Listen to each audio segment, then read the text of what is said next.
Welcome to Payoff Pitch Live, Action Network's Major League Baseball betting show. I'm Mike Calabrese. I'm joined by Sean Zerillo to break down the Monday slate in the bigs. We also have Grant Neiffer parachuting in with his dingers for Monday. But before we get into that, Sean, I want to talk a little bit about what I saw in person yesterday afternoon at Citizens Bank Park. It was Phillies against the Pirates. It was Paul Skeens Day for the Buccos.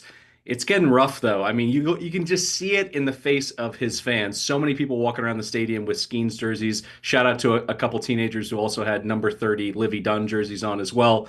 But in seven of Skeens' last eight outings, he's received run support of 3 runs or less. And now Jeff Passan is reporting that the Pirates are at least going to be open to hearing potential trade offers. I know that it's very early in terms of their contract control of him, but they're clearly not going to be able to put together a big enough offer to be able to retain him in 2030 and moving forward. And I think a big part of that is they haven't been able to put a team around him, a lineup around him that can give him run support. So even if they have a competitive offer from a financial standpoint, it seems likely that he's going to turn them down and go to a contender. Why not move him early, get a king's ransom, be able to stock your farm system? So that's where my question comes in for you, Sean. Do you think there's a chance that he is moved this year before the deadline? And what teams slash general managers have enough ammo to make a compelling offer to the Buccos?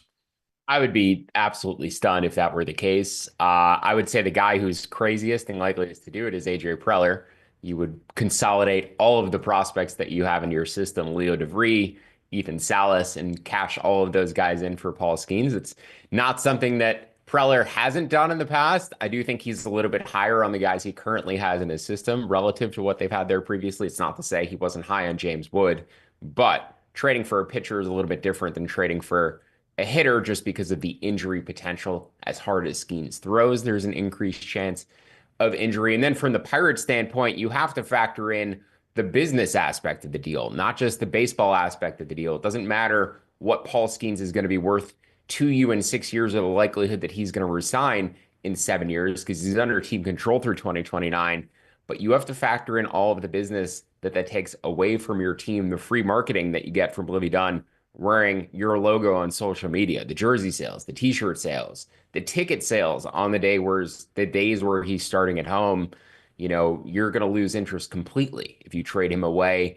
Not to mention organizationally, waving the white flag in the second year of potential 6 years of Paul Skeens and saying, not only are we not going to be competitive this year, we're not going to be competitive at any point for the next 5 years. Well, at that point, you just have to sell the team, right? If you're going to trade Paul Skeens, I think the owner has to sell the team first because that means that he's not planning on being competitive at any point over the next 5 to 6 seasons. The one caveat I would carve out is Skeens' velocity as he came into the bigs dipped last season. The more starts he threw, if the velocity starts to dip a little bit again this year, but you can trade him to teams who aren't concerned about the potential increased or heightened injury risk, that would be the one situation where I think it would be viable to pull the trigger. Just because if you're going to get out of a pitcher at peak value before they get hurt and before they get Tommy John surgery, that's obviously the time to do it. Not saying that's going to happen, not saying he's any likelier than any other pitcher to have that happen or have those concerns, but we did see the velo dip last year and ultimately come back with more workload. He's just at a heightened risk to have it happen given how hard he throws. So that's the only thing I keep in mind from a business standpoint. I don't think there's any way they could do it without selling the team first. All right, let's get into your best bets here for Monday. You're going to start with the Red Sox on the money line. They're floating around in that 115 plus 125 range. But the Sox are in free fall. They've lost 5 of 6. Their staff has been getting absolutely rocked, allowing 8.5 runs per game during this skid. And despite decent season-long numbers, Hunter Dobbins is coming off his worst start of his young career. 9 hits, 5 earned against Detroit. Meanwhile, Senga continues his improbable season with a microscopic 1.02 ERA. Is this a classic buy low, sell high situation in Beantown tonight? So this is a Sunday Night Baseball hangover effect spot. I've run a bunch of retro sheet data going back to 2009 to figure out whether there is a hangover effect for these teams coming off of Sunday Night Baseball. And I think we can say at least in a 120 game sample for both teams leaving that park and going to a new city, and 120 games roughly of teams staying in that same city after Sunday night, there is a noticeable decrease in runs per game for the teams who have to travel overnight. So, and win rate as well. So off of Sunday Night Baseball, when you stay in the same city, teams are scoring about a tenth of a run less per game on average compared to their season long average or compared to the league average for that season. When they have to travel overnight to a new city after playing on Sunday Night Baseball, those teams lose about four tenths of a run per game relative to the major league average in those games. And those teams are winning at about a 45% clip in those games after traveling. The teams who do not travel are winning at a 48% clip. Now, the reason I'm saying travel versus do not travel, most of the time, the teams remaining in the same city are in their home park and playing at home. And you would expect that win rate to be closer to 54%, not the 48% that it actually is. Well, that sample does include some games where there was a four-game series. Game 3 was Sunday Night Baseball. Game 4, they're still on the road, but they're in that same park. So that kind of got caught up in that sample of data that I ran. But we do know going to a new city overnight is decreasing runs per game by about four tenths of a run. We know from other data samples of travel, rest, overnight travel, teams do generally play worse, score less in that first game of a series when they don't have their normal circadian rhythm. So I think that is a very interesting factor. It's not something that I actually factored in to my projection, but anytime these Sunday night into Monday spots line up with a bet that I already liked, just going to like it more. Now, I would buy on Hunter Dobbins. I think he's a solid pitcher. The Red Sox have been really good at pitching development. His numbers under the hood are strong. 3.7 expected ERA, 16% strikeout minus walk rate, 99 pitching plus, 4.1 body ERA, and he has 4 above average pitches per stuff model. So I think he could be a very effective pitcher going forward. Cutter, slider, curveball, splitter. The Mets bullpen is the thing that I think you can really attack here, and a potential live bet on the Red Sox during a game could be a spot as well. The Mets lost both of their lefties, Danny Young, AJ Minter, a couple of weeks ago, 3 weeks ago at this point. Since they lost those lefties, and the Mets had the number one bullpen in baseball for the large part of April, they may even still rank up there in terms of underlying bullpen indicators. But since they lost their 2 lefties, they ranked 20th in expected FIP, 19th in strikeout minus walk rate. And against lefties in particular, their bullpen has a 487 expected FIP and a 5.4% strikeout minus walk rate, 25th and 29th respectively since Minter and Young went down. They only have one lefty right now. That's Genesis Cabrera. He's got a career 4.4 expected FIP against lefties, so he's not even that good against same-sided hitting. And when you need to neutralize Devers and Duran and Willie Abreu in the late innings, you've got no weapons to hold them down. So I made the Red Sox about plus 105 here. I like their money line down to about plus 114. The other part of this game I should mention, I would normally be betting an over here, but 57 degrees at first pitch and very strong winds. There's like a 15-mile-an-hour cross breeze blowing in from the corner where the Green Monster is and then going directly across the first baseline. So it's not blowing out to right field. It's coming in from that corner and blowing across. What's that going to do? It's going to decrease the real feel on the field. It's going to lower that temperature from feeling like 57 to feeling like closer to 45 or 47. So going to be very cold on the field in Boston tonight, should decrease offense. Hence, I'm not on the over, but I do like the Red Sox down about plus 114. The WNBA season is tipped off, and if you're an Action Pro subscriber, our brand new WNBA projections are now available in the Action Network app. So whether you're looking for an edge betting WNBA sides, totals, or player props, Action Pro projections are the perfect tool for your toolbox this season. If you aren't an Action Pro subscriber yet, you can get $20 off an annual subscription right now. Just visit actionnetwork.com/pro to sign up. That's $20 off the annual subscription price at actionnetwork.com/pro. All right, Sean, on to your favorite underdog. We talked about the Pirates at the top. They are going off at plus money here. And thankfully, their road trip to the East Coast to New York and Philly is mercifully over after a 1-5 record there against the Mets and Phillies. Mitch Keller on the bump here. He's been fine as a bottom of the rotation guy with an xFIP approaching 4 on the season. But is this play more about fading Nick Lodolo or Lodolo? You can pronounce it for me. Bit of a struggle. Who, after an impressive April, he comes crashing back to earth in his last 3 starts. His ERA is now approaching 6th in the month of May. Is it as simple as fading him? Not necessarily. It's actually a bullpen rest advantage for the Pirates here. So Skeens, as you mentioned, the game you went to yesterday, through 8 innings.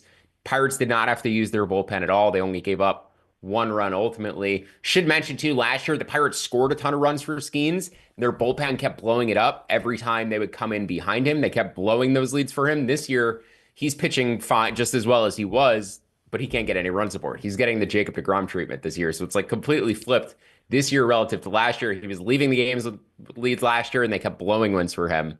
But, to that point, I think the Reds could potentially blow a lead against the Pirates here tonight. They played very well over the weekend against the Guardians, ended up sweeping them at home. But in that sweep, all three games were close, and they ended up using their A bullpen in all three games. Tony Santillan, Graham Ashcraft, Emilio Pagan worked all three games Friday, Saturday, and Sunday. I believe Taylor Rogers worked consecutive games and then also worked on Friday or also worked on Thursday. And Luis May has worked 3 of the past 4 days as well. So 5 of the relievers in that pen have either pitched 3 consecutive days or 3 out of the past 5 days. 4 of them have pitched on back-to-back days. Just a significant rest advantage for the Reds bullpen here tonight, or if the Pirates bullpen here tonight, the Reds will be throwing their B bullpen if they have a lead late. Now, you mentioned Lodolo trending down this month. I assumed I would see a velocity dip or something under the hood that indicates, hey, this guy's always been hurt. His stuff after 10 starts, is starting to dip into the season. I didn't really find anything there, but overall, he's not as good as what we viewed him as the potential to be when he came up in his rookie season. Because in his rookie year, his strikeout minus walk rate was over 20%. Just like looked like the part of a future ace, a guy who would continue to develop and get better. Really, he's just sort of leveled off and become a league average starting pitcher. And really, the metrics between Keller and Lodolo are very comparable. Lodolo has the better on-field metrics, but the underlying projections are very similar, both around a 4 in terms of a FIP projection. The thing I should mention with Keller, he's been very consistent. He's quality starts in 7 of his 9 appearances. I don't think he's given up more than 3 runs in any appearances. Maybe 1, but like one of the starts that wasn't a quality start, he went 5 2/3 and gave up 3 runs. So he's been very solid in each of his outings. But what's good to see and encouraging to see is his velocity's actually gone up in season. Year over year, it's down. But compared to last season, his past 3 starts are right in line. The velocities come back up 1.2 miles an hour on his sinker and 0.8 of a mile an hour on his 4-seam fastball in May compared to April. So I think we're seeing the best version of Keller that we've seen this year, particularly in his past few starts. And Lodolo is just not as effective as we thought he might be. And his strikeout rate has also dipped by about 5% year over year. So maybe there is something concerning under the hood with Lodolo, and it's not showing up fully in the metrics yet regarding his arm. Keller's been a much healthier guy throughout his career, throwing innings much more consistently. Lodolo has the higher ceiling, but right now I think their floors are pretty comparable considering where their metrics are. The last thing I should mention, Pittsburgh probably has the defensive advantage here too. So bullpen advantage, starting pitcher is very similar. And then a defensive advantage kind of counteracts what the Reds have over them offensively. So hopefully on a non-Paul Skeens day, the Pirates actually put some runs together. Like I said, that was the Mets issue with Jacob deGrom. They would never score on deGrom days, and they would be fine every other day of the week. So hopefully we get that with the Pirates offense because the Skeens run suppression thing very much seems like a thing at this point. I've been betting against Skeens in every start. I bet the over against him as well, the one game that the Cubs actually scored some runs. And other than that, I don't think I bet many overs in Skeen starts either, which I feel like the market usually is begging you to do it. His totals are usually a little bit low compared to what you would expect. But yeah, Pirates today down to about plus, even money, even minus 103. I think I made this line about minus 112. Grant Neiffer on deck, getting his practice swings in, ready to give us his dinger card for Monday. But first, we're going to get through the rest of Sean's card. Let's start with the fact that the Cubs are going on the road, but they're bringing the north side weather with them down to South Florida. You got the wind blowing in straight from center to home plate. Plus, 8 of the Marlins' last 9 games have come in at 9 runs or fewer. Does that offset a questionable pitching matchup in terms of the total for you? You're still on the under here. Yeah, I don't know how much the weather actually impacts things in Lone Depot Park because like the sides are open, but the roof isn't. So I don't think the wind really influences it much. It can move it up or down like 2 to 3% on a given day, but that's enough to move me onto or off of a total, I'd say, but not enough to like dramatically swing it and show a big edge relative to market. So American Family Field, Lone Depot Park. I don't bet many totals at these parks just because it really has to be far off, from market in order for me to find value in it. The weather isn't going to move me too drastically. But what's happened here with the Cubs and the Marlins, I bet the under now in 4 straight games between these teams. I bet it all 3 games at Wrigley Field last week, or all 3 games at Wrigley Field last week, and now again today. these are the two best over teams in baseball this season. And I just think books are putting out a high number on them, expecting people who bet into trends to say, best over team, second best over team. Great. I'm going to go ahead and bet the over. Well, books are aware of that, and they will probably overinflate against that. Combined, these teams have hit the over at a 64% clip this season. Miami's 27-17 to the over. The Cubs are 26-13-3. But I made this total about 8.25 in a park that I said you really can't move the total up or down all that significantly. So I would bet the under 8.5 here down to even money. I took under 9 at -110 last night. These Cubs games just keep hitting, pushing the over late or pushing late. I mean, even yesterday, 2-0 through, I believe, 5 innings. And then, they put up a 3 spot. The Cubs always put up like a crooked number, late the 7th, 8th inning, which is something I say is always a sign of contenders. Anytime you come back on teams late consistently or put up crooked numbers late to put teams away in games where you're already leading, I think that is a surefire sign of a team being a legitimate contender, which I do think the Cubs are, aside from their pitching injuries. But that said, I don't think they're going to keep this up forever in terms of like blitzing these totals late that look great early. I believe even, the 3 games in Chicago, they finished 5-2, 5-4, 3-1. I think even that 5-4 game was like looking like a good under late and then ended up imploding. So a lot of these Cubs totals have blown up late on me, but I do think because these have been the two best over teams, we're getting a little bit of extra value here betting the under. There's perfect symmetry in your final bets here. We go from an under to an over, then an under, then another over. Let's look at Houston, Tampa Bay, the total sitting at 8.5. Houston is sending Colton Gordon back to the bump after making his first career start. He got banged up by the Royals, gives up 7 hits and 3 earned in just 4 1/3 innings worth of work. But there's been a power shortage in this Rays lineup. Any concerns there for them pulling their weight in this over between the Astros and the Rays? Well, they just got Josh Lowe back, so I think that should help a little bit. He came back immediately, injected a lot into their offense in those games in Toronto.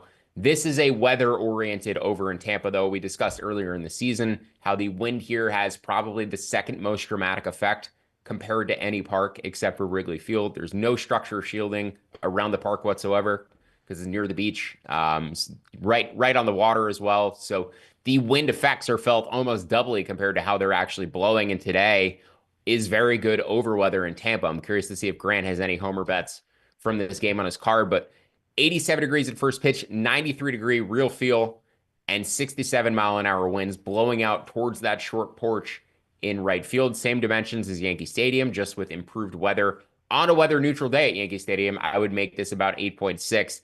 Given the wind and the weather in Tampa today, I make this closer to 9.7. So over 9 to -115 would be a bet for me. Should mention, I bet the 9 originally, bought off of it because there were some 8.5s out there, and then got back on to the 8.5. So curious to see where this one closes. Just wanted to get back in below the key number, assuming it would come down market wide. And it seems like it came back up today. I saw some 9 -110s out there today. So have some confidence that this is going to come back and close up around 9 or a juice 9, but don't take it past 9 at -115 if it does go up. From an over back to an under here, the Phillies and the Rockies, it's sitting at 10. You like the under. The Rockies sending their best pitcher with at least the most upside to the hill here, and Kyle Freeland. But to put it lightly, he hasn't had it this season. Do you think at any point he's going to be able to kind of turn the corner, or do you think this season, just like for most of the Rockies, it's a lost year? There's just no way to find yourself out of the wilderness. Yeah, it's tough to say because he's been there for a really long time. So, like, I don't know what his mental health is like relative to other guys on the team who have been there for a year. Guys like Jordan Beck who are playing to earn themselves and keep themselves on a major league roster. It's just a way different mindset when this is your first year and you're playing the big leagues and, like, you're just trying to earn your playing time versus being there for a decade and just being miserable that, like, this is the worst team you've been on somehow of all the time that you've been there. That said, Freeland, we discussed him last week, has a better expected FIP at home than on the road throughout his career. He's actually been a better pitcher at Coors compared to road venues. His strikeout minus walk rate also a little bit higher at home, 10.5% versus 9.3%. So not a guy I'm concerned, despite the quality of stuff. He's about a number 4 starter in terms of projections. Not a guy I'm super concerned, going against this Phillies offense at home. I think he has a reasonable floor in terms of effectiveness. Chris Sanchez is going to keep the ball on the ground, which we like, especially at Coors with that gigantic outfield. One thing you don't want is batters just looping in, soft liners, just dropping fly balls in that wouldn't normally fall in elsewhere into the gigantic outfield territory at Coors Field, which just enhances overall base hits. We will probably not get that many homers today, though. 60 degrees at first pitch, 51 real fuel, and 8 to 10 mile an hour winds blowing directly in from center field, coming straight in from center towards home plate for the first 2 hours of the game. It looks like it'll turn a little bit for hour 3 and start blowing in from right center. But regardless, very good pitching weather here today. Normally, I would make it about 10.6 for a game at Coors.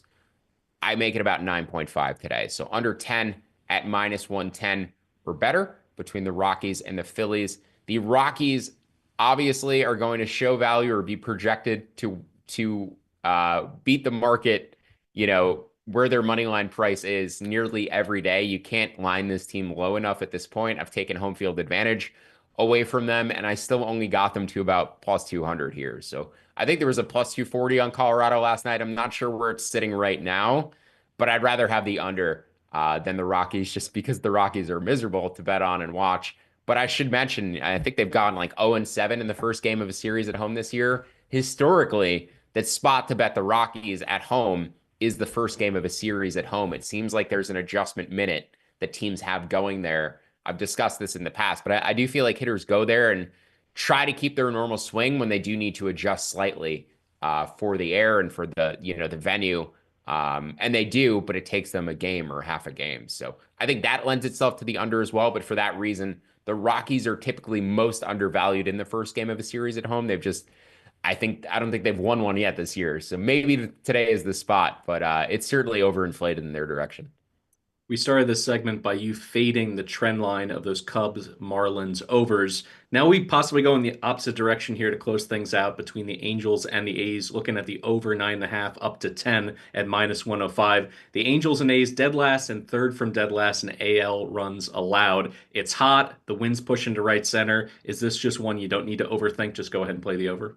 Yeah, I'm not sure if, the market has fully adjusted to how offensive this park is yet, because it should, by the dimensions, it should play closer to a neutral park. The walls are lower, than they were in Oakland. I'm allowed to say Oakland because I was referencing Oakland there. But the walls in West Sacramento are lower. The dimensions, there's less foul territory, so there's fewer pop outs that are going to get caught.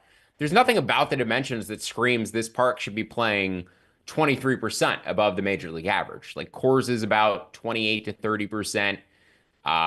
Fenway, Citizens Bank Park, about 14 to 17%. This is just behind Coors and above Fenway and where the Reds play. It's astonishing how aggressively it's played. And even the home run factor is not that dramatic. Actually, the home run factor in Tampa and Sacramento are very similar. They're both around plus 12% versus the major league average. In Tampa, though, Tampa's decreasing doubles and triples by 20% to 30%. In Sacramento, hits are up like 30%, doubles, triples, singles, everything. Home runs are actually the least affected of all of those. It's the single, double, triple factors that are way up. Like base hits are just flying in this ballpark. So I'm not sure why.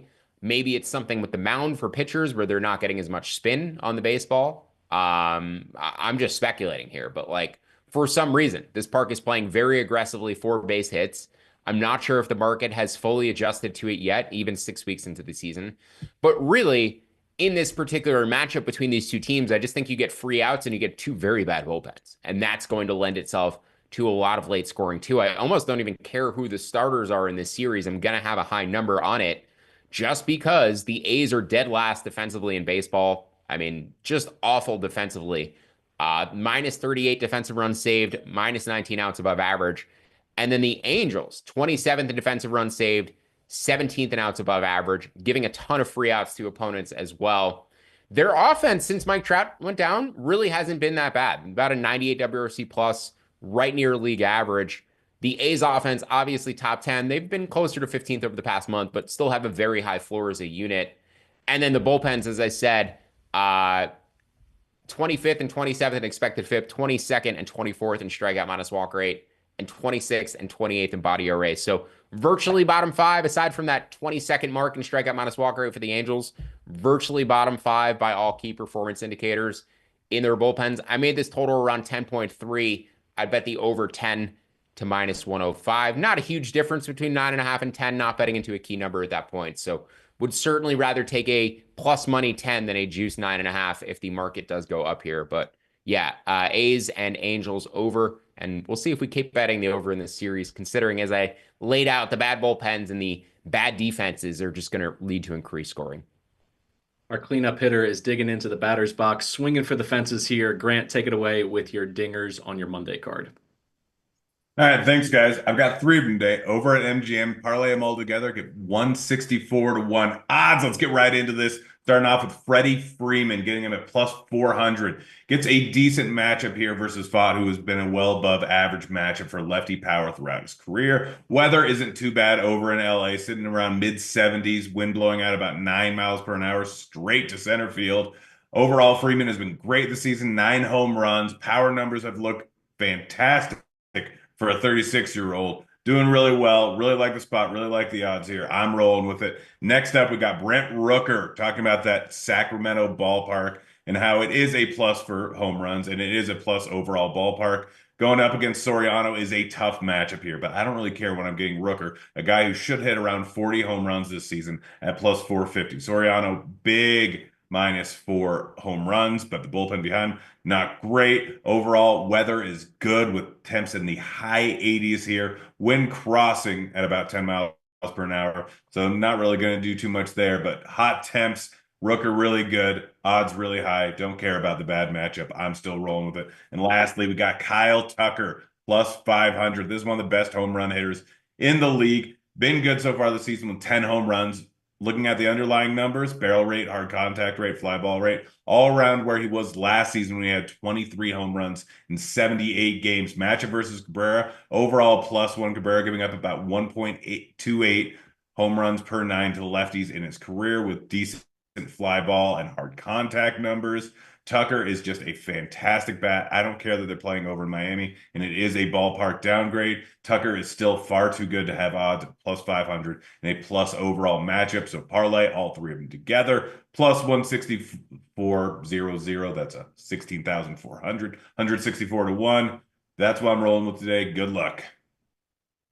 That'll do it for today's episode of Payoff Pitch. Thanks for tuning in. If you'd like to tail some of the bets that you heard from Sean or Grant in today's episode, look for the quick slip links in the episode description. Don't forget to download the free award-winning Action Network app and leave us a 5-star review at wherever you listen to the podcast. And if you're watching on YouTube, please give us a like and a subscribe there as well. Also, check out the Action Network Discord. There's a link in the episode description of this podcast. We'll be back here tomorrow on Tuesday for more best bets, underdogs, and the rest of Sean's card. For Sean Zerillo and Grant Neiffer, I'm Mike Calabrese. Thanks for listening to Payoff Pitch, Action Network's Major League Baseball betting podcast. And as always, best of luck with all your bets.